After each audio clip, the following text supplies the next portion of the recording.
KVS और NVS के form filling start हो चुके हैं 14 तारीख से, आपके 14 नवंबर से, और ये 4 दिसंबर तक आपके फॉर्म भरे जा रहे हैं। ऐसे में मैं कुछ ऐसी चीज़ें आपको बता रहा हूँ जो आपके अंदर एक मोटिवेशन पैदा करेंगी, आपको केवीएस एनवीएस के और नज़दीक लेकर के जाएंगी। उसमें एक सीरीज में ये है कि केवीएस और एनवीएस में क्या अंतर होता है, कौन है बेहतर और दोनों में फ़र्क क्या है। तो एक एक करके मैं आपको बताऊंगा। देखिए, सबसे पहले अगर मैं बात करूंगा केंद्रीय विद्यालय की, तो केंद्रीय विद्यालय के स्कूल और ये होते हैं नवोदय विद्यालय के स्कूल, दोनों को सेंट्रल के द्वारा ही फंड मिलता है, दोनों को सेंट्रल के द्वारा ही ऑपरेट किया जाता है। तो ऐसा नहीं है कि कोई इनमें खास, इनमें इस वाले सेंटेंस में अंतर है, दोनों को सेंट्रल के द्वारा ही होता है।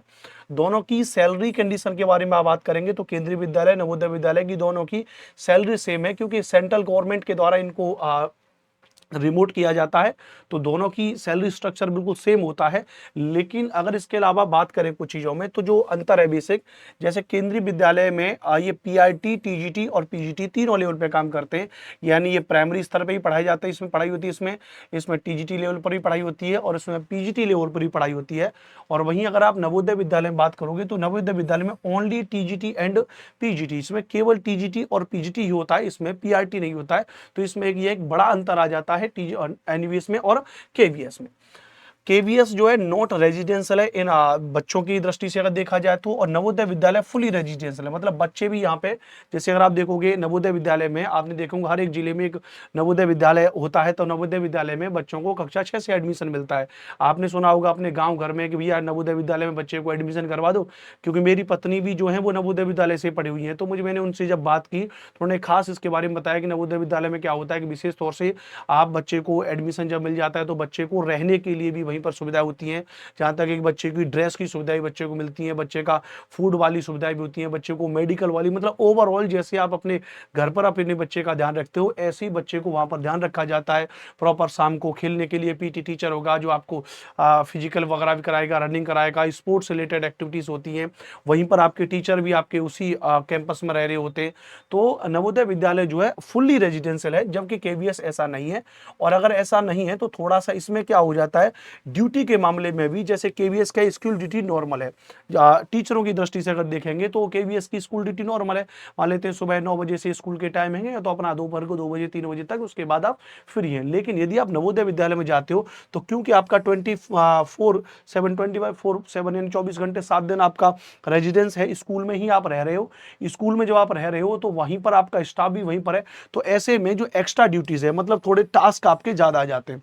अब अगर आप ज्यादा टास्क लेने के अच्छे हैं, अगर आपको कहते हैं कि अपने आप में आपको चीज़ों को दिखाना है, मैनेज करना है चीज़ों को, बच्चों के साथ में ज़्यादा टाइम स्पेंड आपको करना है, आप एक्स्ट्रा ड्यूटीज कर सकते हो। अगर उस सेंस में थोड़ा सा एक अंतर बेसिक देखा जाए, ऐसा नहीं है कि बहुत पहाड़ बराबर अंतर आ जाएगा, बट ऐसा नहीं है। बट यहाँ पे क्या है कि अगर दोपहर को 2 बजे के बाद है तो फिर आपको स्कूल में जाने से कोई मतलब नहीं है, उसका कोई मतलब नहीं है। बट यहाँ पर मान लेते हैं कि स्कूल को एक्स्ट्रा क्लासेस वगैरह देनी होती हैं, बच्चों से रिलेटेड कुछ और भी चीज़ें होती हैं, तो उसमें टीचर को भी इन्वॉल्व कर दिया जाता है। इस सेंस में थोड़ा सा अंतर यहाँ पर है। अच्छा, एक बात है कि केवीएस जो है ज़्यादातर फोकस्ड ऑन अर्बन एरिया, शहरी एरिया में अगर आपको जैसे नौकरी करनी है तो आप केंद्रीय विद्यालय को चयन करेंगे। नवोदय विद्यालय में मेरा भी अनुभव है, और वो आप देखोगे वैसे भी मोस्टली फोकस रहते हैं रूरल एरिया में, ग्रामीण क्षेत्र वाले बच्चों को ज्यादा इसमें फोकस किया जाता है। नवोदय विद्यालय का जो होता है, एक तो जैसे नवोदय विद्यालय है, एक जैसे एकलव्य मॉडल रेजिडेंशियल स्कूल है आपकी, ईएमआरएस है। तो ईएमआरएस में भी क्या होता है, ये ज्यादातर रूरल एरिया में फोकस्ड होते हैं। ईएमआरएस तो मोस्टली आपको पता है कि जो आपका जो आदिवासी क्षेत्र ज्यादातर होते हैं या जो पिछड़े हुए इलाके हैं बहुत ज्यादा, वहां पर थोड़ा सा ईएमआरएस को फोकस्ड किया गया। वहीं नवोदय विद्यालय भी अगर आप देखोगे तो मोस्टली रूरल फोकस्ड होते हैं। केवीएस अगर आप देखोगे तो उतने फोकस ज्यादातर अर्बन वाले में होते हैं।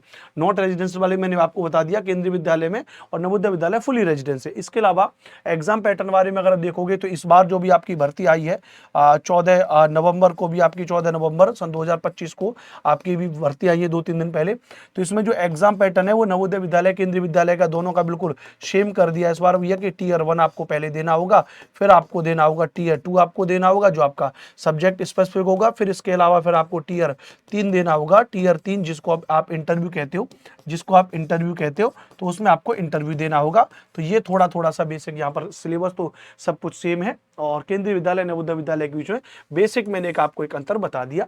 और आपके लिए बहुत ज़रूरी है सारी चीज़ों को जानना, क्योंकि ऐसे ही क्वेश्चंस होते हैं। मैं खुद जब केंद्रीय विद्यालय वाली लास्ट वाली भर्ती थी, नवोदय विद्यालय 2022 वाली, तो तब हम गुड़गांव, हम जिस वहाँ जॉब करते थे गुड़गांव में, जब मैं रहता था, तो वहाँ पर ग्रुप बनाए जाते थे, बच्चों को मॉक इंटरव्यू की प्रैक्टिस हम कराते थे अपनी टीम के साथ मिल करके। पहले हम जिस कंपनी में जॉब करते थे, तो वहाँ पर क्या होता है, मैंने कम से कम कई 10-20 ठो बच्चों का इंटरव्यू, मॉक इंटरव्यू भी उनके लिए। वहाँ बड़े बड़े रिटायर्ड प्रोफेसर आते थे केंद्रीय विद्यालय के, नवोदय विद्यालय के। मैं उनके साथ बैठ करके बातचीत भी किया हूँ, और उनके साथ में उसमें इंटरव्यू वाले चैम्बर में हम लोग बैठे भी, पैनल में भी बैठे।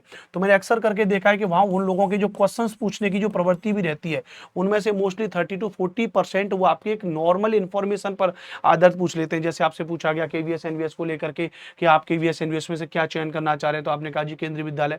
तो पूछ लेगा कि बताइए केवीएस एनवीएस में आप हमें कोई 3 अंतर बताइए कि जी 3 अंतर क्या हो सकते हैं, या फिर आप हमको कोई 2 अंतर बताइए, या केवीएस एनवीएस के बारे में आप क्या जानते हैं, क्यों आप केवीएस ही ज्वाइन करना चाहते हैं, क्यों आप नवोदय विद्यालय भी ज्वाइन करना चाहते हैं। तो एक ऐसी स्थिति में आपके लिए एक सामान्य, कहते हैं ना, क्विक इन्फॉर्मेशन और एक जनरल इन्फॉर्मेशन की दृष्टि से आपके लिए महत्वपूर्ण हो जाता है। जानकारी अच्छी लगी होगी तो आप प्लीज हमारे इस चैनल रैंकर्स टीजीटी एग्जाम को सब्सक्राइब जरूर करें। प्यारे साथियों, मेरा नाम अनुपम भारद्वाज है। बहुत सामान्य जानकारी मैं आपको देता हूं, बिना कोई फालतू का पेड कोर्स का प्रमोशन किए। मेरी जगह पर अगर आप किसी दूसरे चैनल पर जाओगे और ऐसे टॉपिक्स की वीडियो देखोगे, तो लगेगा टीचर तुरंत कह देगा कि जी हमारा पेड कोर्स खरीद लो। जबकि वास्तविकता यह है कि हम लोग यहाँ पे इस तरीके से प्रमोशन नहीं करते हैं, हम लोग बहुत कायदे की इन्फॉर्मेशन आपको देते हैं। तो मुझे आप जरूर पहचानते हैं, मेरा नाम अनुपम भारद्वाज है। टेलीग्राम पर अगर आप चलाते हैं, तो टेलीग्राम पर अगर आप मुझसे जुड़ना चाहते हैं, तो SST बाई अनुपम सर के नाम से मेरा टेलीग्राम चैनल है, वहां पर आप मुझसे जुड़ सकते हैं, चैनल को सब्सक्राइब कर सकते हैं। किसी और मुद्दे पर अगर आपको कोई जानकारी चाहिए, तो वीडियो के कमेंट बॉक्स में कमेंट जरूर करें। जय हिंद, वंदे मातरम।